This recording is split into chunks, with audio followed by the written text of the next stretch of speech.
Mga bi. So, papakita ko sa inyo yung paligid. And yung asawa ko is, nyo siya makikita. Nasa na yun? Actually, jogging siya. Ayan siya. Malapit na. Sabi ko sa kanya, mag-jogging siya ng 10 ikot. Oh no. Dito sa may park. May papaikot dito. Pumunta na siya dito sa akin. Ayan, ewan ko lang kung tapos na. Ayan. Kalamig-lamig. Para pagpawisan.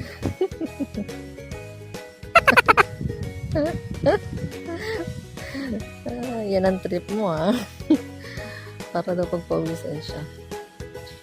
Kasi kanina, naglalakad kami, hindi ako makahabol.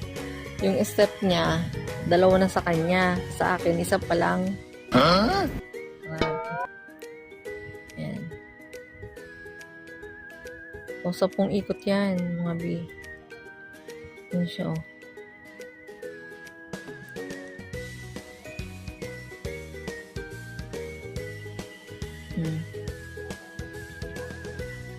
Yan yung hair solution niya. Yan. Labanan ang lamig at pagpawisan sa gabi.